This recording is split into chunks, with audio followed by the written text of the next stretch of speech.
واقعہ کتابوں میں پڑھا ہے، لڑکی کی شادی، تو شادی پر وہ بیوٹی پارلر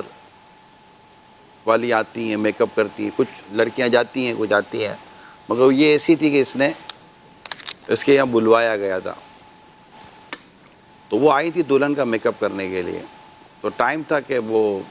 عصر کے بعد فوراً آ جائیں گے، تو ان کو آنے میں تاخیر ہو گئی۔ میک اپ شروع ہوا، جو ایک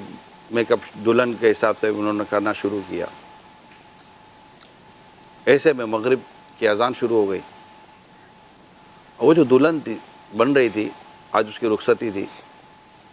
اس سے کہا کہ وہ کتنی دیر لگے گی؟ کہا دیر تو لگے گی،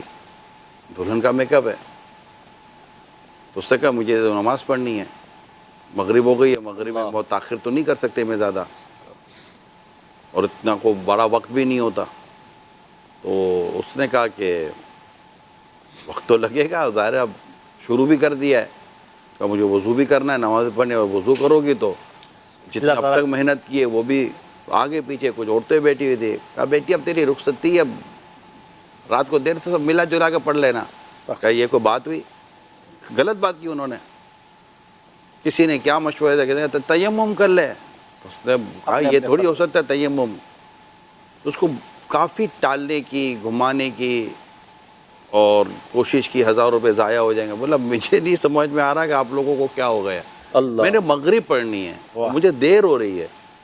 اور آپ ہیں کہ میری بات سن نہیں رہے، تیری شادی ہو رہی ہے، شادی ہو رہی ہے تو میں نماز تھوڑی چھوڑ دوں گی۔ اللہ اکبر۔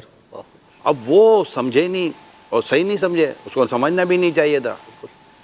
اب کوئی آس پاس تعاون ہی نہیں کرا تو وہ کرسی سے کھڑی ہو گئی، اللہ، جا کے اس نے وضو کیا، تو اب جو کچھ تیاری ہوئی تھی سارا میک اپ تو سارا وہ گیا، اور جو بال بننے تھے وغیرہ جو بھی ایک انداز ہوتا ہے سارا آگے پیچھے ہوا۔ کتابوں میں لکھا ہے اس نے اتنی خشوع اور خضوع کے ساتھ اور اتنی حضور قلبی کے ساتھ نماز پڑھی، اور لکھنے والے لکھتے ہیں کہ وہاں دیکھتے تھے کہ اس کے نماز سے اس کی روحانیت اور نورانیت جیسے کہ نکل رہی، اللہ اکبر، بڑی تسلی کے ساتھ اس نے نماز پڑھی۔ نماز ختم ہوئی، تشہد التحیات پڑھی آخر میں، اور سلام پھیرتے ہوئے دھرام سے گری اور انتقال ہو گیا۔ اللہ اکبر، اللہ، وقت آ گیا، ہائے ہائے ہائے، انتقال ہو گیا۔ نماز پڑھتے پڑھتے اس کو موت آئی، سبحان اللہ، لیکن یہی وہ وقت تھا جب اس کو موت آنی تھی۔ یہ واہ، بیوٹی پارلر کی سیٹ پہ بھی آ سکتی تھی، اور یہ نماز چھوڑ کر بھی اس کو موت آ سکتی تھی، اور نماز کے دوران بھی موت آ سکتی تھی، اللہ اللہ اللہ، مگر اس کی نماز کا جذبہ اسے ایسی جگہ لے گیا کہ اس کی موت قابل رشک بن گئی، ورنہ اس کی موت قابل عبرت ہوتی۔ ہائے ہائے ہائے، اور نماز اور عبادت اور فرائض اور نیکی اور اس طرح کاموں میں اس نے کسی کی کوئی آتی سنی نہیں، اس کی رخصتی ضرور ہوئی دنیا سے لیکن کسی اور طرح